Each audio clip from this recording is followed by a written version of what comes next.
The American visiting professor was named Colin Clark.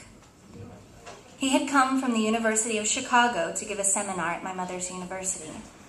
To welcome him and his wife, the humanities chair hosted a dinner at a seafood restaurant on Singapore's eastern coast that was famous for chili crab. At first, my father tried to get out of going. It was no secret that he found Ma's colleagues exhausting. They sat around discussing books he hadn't read, and when he tried to bring up something he'd seen in the paper or on TV, they humored him for a minute or two before taking up the previous topic of conversation.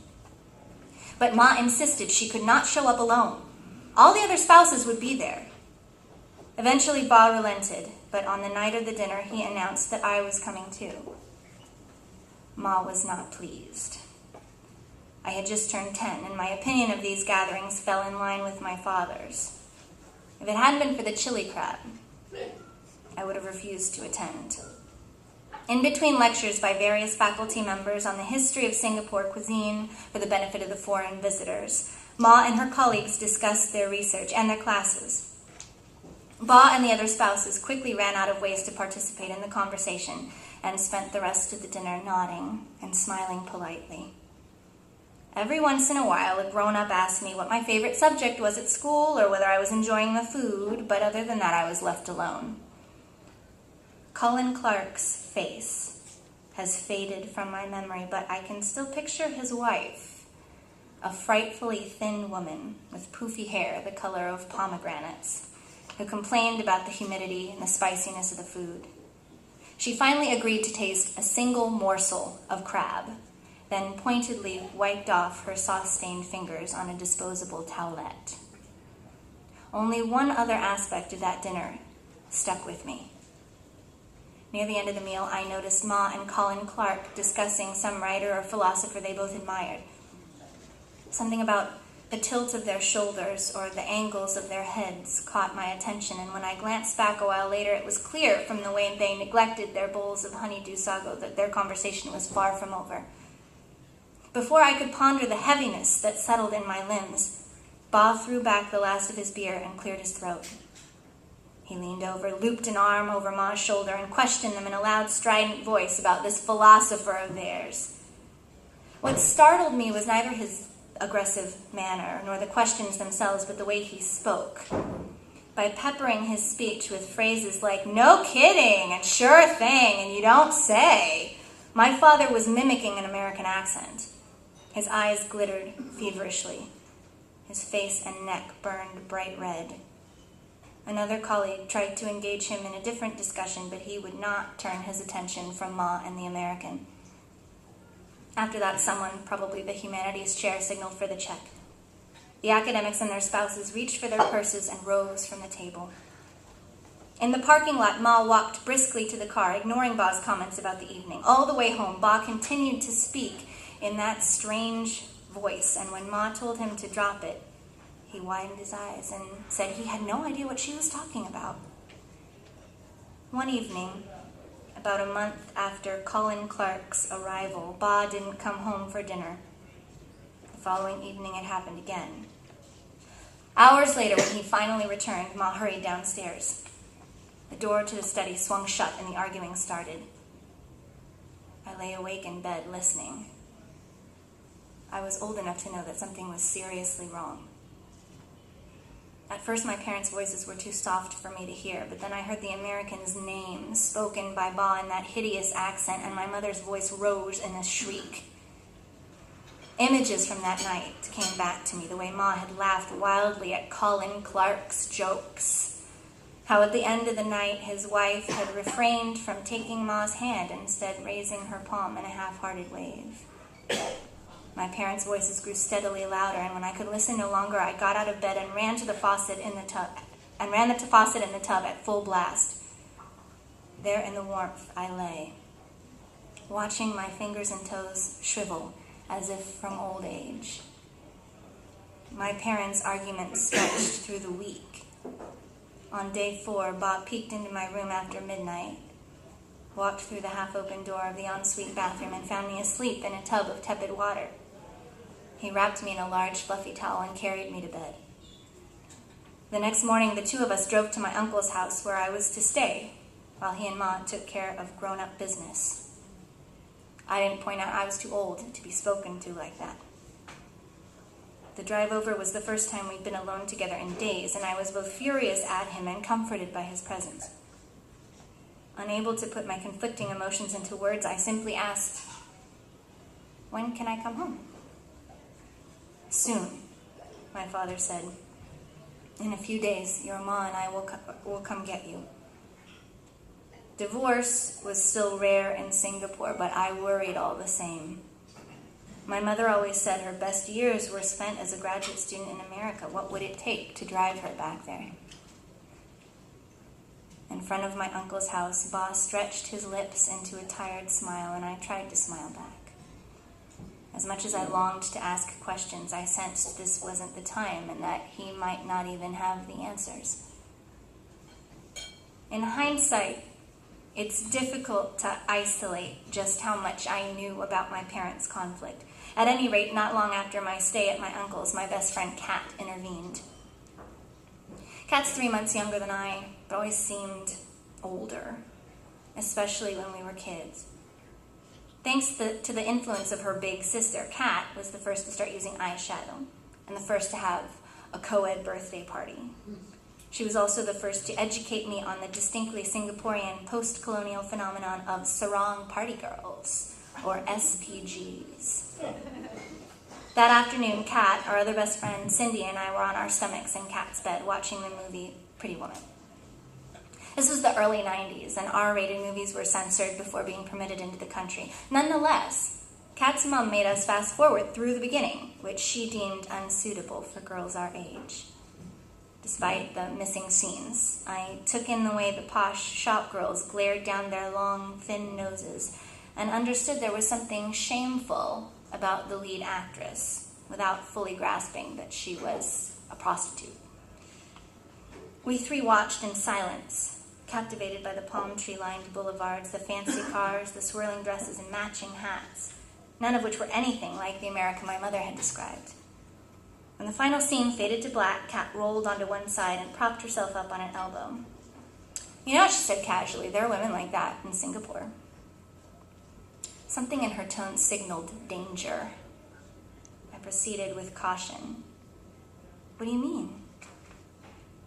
"Singaporean ladies who only date angmos," she said, using the Chinese slang word for Caucasian. She explained that her parents had taken the family to the beach at Sentosa, where her sister had pointed out the SPGs. Local women in animal print bikinis and short shorts with fake angmo accents and fake angmo highlights who flirted with all the rich angmo men. A pejorative term, roughly autonomous to a man with an Asian fetish. An SPG is by no means a sex worker.